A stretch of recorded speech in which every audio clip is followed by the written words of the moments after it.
आज मैं पढ़ाने जा रहा हूँ क्लास 10th के मैथ का तीसरे चैप्टर का प्रश्नावली 3.1। इसमें पहला क्वेश्चन है कि आफताब अपनी पुत्री से कहता है कि 7 वर्ष पूर्व मैं तुमसे 7 गुनी आयु का था।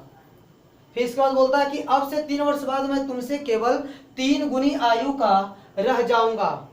इस स्थिति को बीजगणितीय एवं ग्राफीय रूपों में व्यक्त कीजिए। देखिए इसको कैसे हल करेंगे। इसमें आप मान लीजिए कि माना आफताब की वर्तमान आयु, आफताब की वर्तमान आयु x वर्ष है। माना आफताब इस समय कितने वर्ष का है, x वर्ष का है, तथा उसकी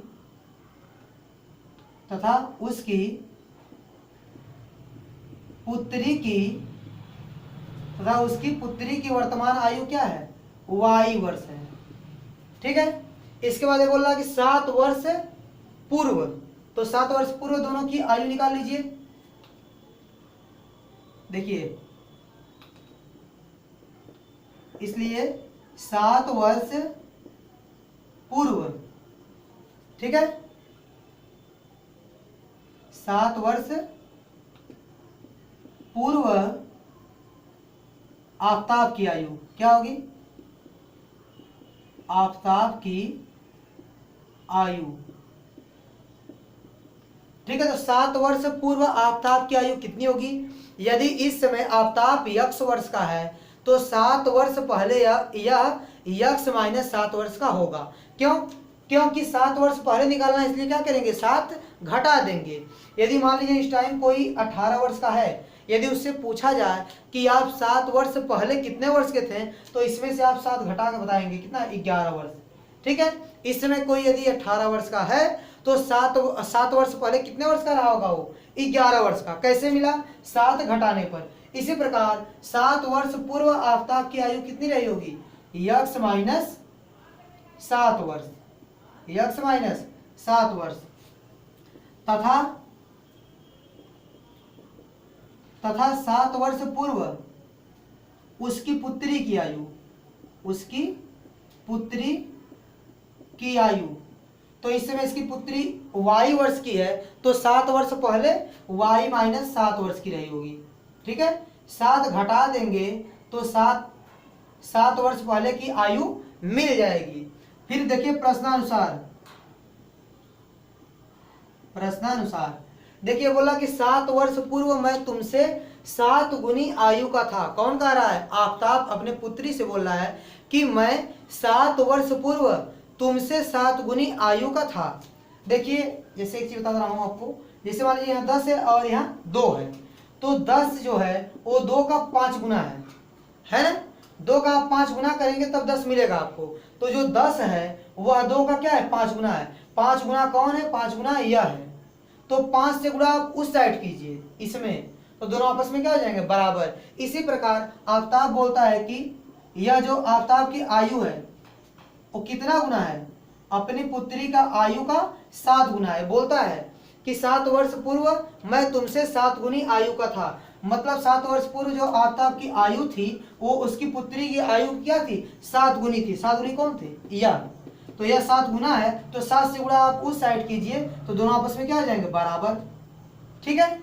तब कितना आएगा, x माइनस 7 बराबर 7 का गुणा y कीजिए 7y माइनस 7 गुणा 7 में कीजिए 7 सते 49।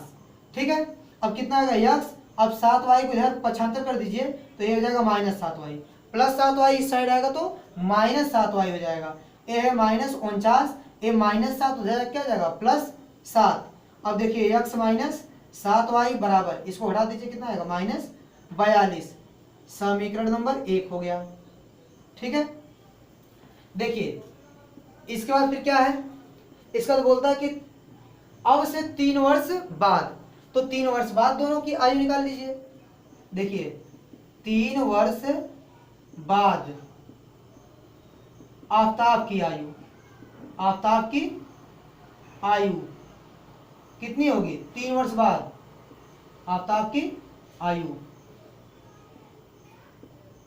देखिए इस समय अगर आफताब x वर्ष का है तो 3 वर्ष बाद क्या होगा, 3 जुड़ जाएगा। क्या होगा, 3 जुड़ जाएगा। यदि कोई इस समय 18 वर्ष का है तो उसमें 3 जुड़ जाएगा, तो 3 वर्ष बाद वो कितने वर्ष का हो जाएगा, उसकी आयु कितनी हो जाएगी 3 वर्ष बाद, 21 वर्ष। तो देखिए इस समय आफताब क्या है, x वर्ष का है, तो 3 वर्ष बाद उसकी आयु कितनी हो जाएगी, x प्लस 3 वर्ष। कितनी हो जाएगी, x प्लस 3 वर्ष। ठीक है, तथा 3 वर्ष बाद उसकी पुत्री की आयु क्या हो जाएगी, तथा 3 वर्ष बाद उसकी 3 वर्ष बाद उसकी पुत्री की आयु क्या हो जाएगी। इस समय उसकी पुत्री y वर्ष की है, तो 3 वर्ष बाद y प्लस 3 वर्ष की हो जाएगी। ठीक है, देखिए फिर प्रश्नानुसार क्या है, देखिए बोल रहा है कि 3 वर्ष बाद मैं तुमसे केवल 3 गुनी आयु का रह जाऊंगा। कौन कहता है, आफताब। 3 वर्ष बाद जो इसकी आयु होगी वह इसकी पुत्री की आयु केवल क्या होगी, 3 गुनी होगी। यह बोल रहा है कि 3 वर्ष पश्चात, ठीक है, 3 वर्ष बाद मैं तुमसे केवल 3 गुनी आयु का रह जाऊंगा, यानी यह क्या होगा, 3 गुना रहेगा। किसका, इसका। तो इसका यह क्या है, 3 गुना है। 3 गुना कौन है, यह। तो 3 से गुणा आप इधर कर दीजिए, दोनों क्या हो जाएंगे, बराबर। ठीक है, अब देखिए x प्लस 3 बराबर 3 से गुणा कीजिए तो 3y प्लस 3 3 के 9, x हो गया 3y को 75 कर दीजिए माइनस 3y, ए हो गया 9 और प्लस 3 हो जाएगा, क्या हो जाएगा, -3। तो कितना आ गया, x माइनस 3y बराबर 6। ये हो गया समीकरण नंबर 2। अब देखिए x माइनस 7y बराबर -42, ये हो गया समीकरण नंबर 1। और क्या है, x माइनस 3y बराबर 6, ये हो गया समीकरण नंबर 2। यही आपका आंसर हो जाएगा। ठीक है, एक उत्तर मिल गया। तो यह क्या है, बीजगणितीय रूप में व्यक्त हो गया। किस रूप में, बीजगणितीय रूप में। ठीक है, 2 समीकरण दिखा दिए, वही क्या है, बीजगणितीय रूप है। तो यह बीजगणितीय रूप में व्यक्त हो गया। अब इसको हम लोग ग्राफीय रूप में व्यक्त करेंगे। ठीक है, देखिए अब हम लोग इसको ग्राफीय रूप में व्यक्त करेंगे। तो ग्राफीय रूप में व्यक्त करने के लिए हमको जो दोनों बीजगणितीय समीकरण थे, ठीक है, जो बीजगणितीय रूप में हम लोग व्यक्त किए थे, तो जो दोनों समीकरण मिले थे उसका हमको आलेख खींचना होगा, यानी इसका और इसका आलेख खींचना होगा। तो इसका आलेख खींचने के लिए, जैसे इस रेखा का अगर आलेख खींचना है, ठीक है, समीकरण 1 जो बना है उसका अगर आलेख खींचना है तो उस रेखा पर स्थित कम से कम 2 बिंदु ज्ञात करना है। मतलब इसका कम से कम 2 हल हमको ज्ञात करना है। तो देखिए यदि हम लोग इसमें x का मान 0 रखते हैं तो क्या मिलेगा, 0 माइनस 7y बराबर -42। तो y का मान कितना आएगा, -42 बटे -7 बटे में चल जाएगा, 7 6 42। यानी x का मान 0 रखें तो y का मान कितना है, आ गया 6। यानी क्या मिल गया, 0,6। ठीक है, एक हल मिल गया।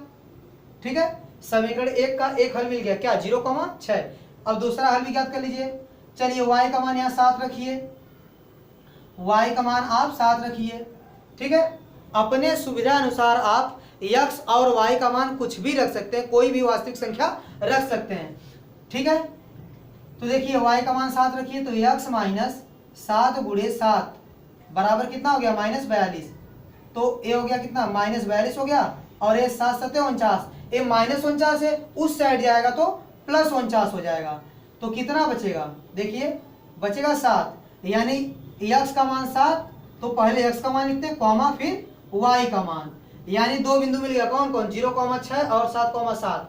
ठीक है, देखिए इसको यहाँ प्रदर्शित कीजिए। इस पर देखिए 0,6 कहाँ होगा, x का मान 0, y का मान 6। देखिए y का मान 6 यहाँ है और x का मान 0 यहाँ, तो यह पॉइंट होगा, इसका नाम कितना होगा, 0,6। ठीक है, अब इसके बाद 7,7, x का मान 7, y का मान 7। देखिए y का मान 7 है और x का मान 7 है, तो देखिए यहाँ मिल रहा है। तो इस पॉइंट का नाम क्या होगा, 7,7। ठीक है, अब इन दोनों बिंदु को मिला देंगे, अब इन दोनों बिंदु को मिला दीजिए। ठीक है, तो देखिए इसका आलेख बन गया, किसका बन गया, x माइनस 7y बराबर -42 का आलेख बन गया। ठीक है, इसी प्रकार इसका भी बनाइए। x का मान 0 रखिए, देखिए कितना आता है, x का मान क्या रखेंगे, 0 माइनस 3y बराबर 6। देखिए कितना आता है, y का मान कितना, y का मान कितना आ जाएगा 6 बटे -3, 3 दूनी 6 यानी -2। तो x का मान क्या है 0, y का मान कितना है -2, तो 0, -2 एक बिंदु मिला। ठीक है, अब देखिए अब y का मान 0 रख दीजिए, y का मान 0। तो जब y का मान 0 रखेंगे देखिए x -3 गुणे 0 बराबर 6। ठीक है, तो a हो जाएगा 0, तो x में से 0 जाए, x बचेगा, x बराबर कितना आ गया 6। तो कितना मिल गया आपको, x का मान कितना मिला 6 और y का मान कितना 0, तो आपको मिल गया 6,0। तो यह बिंदु मिल गया 6,0 और क्या मिल गया 0, -2।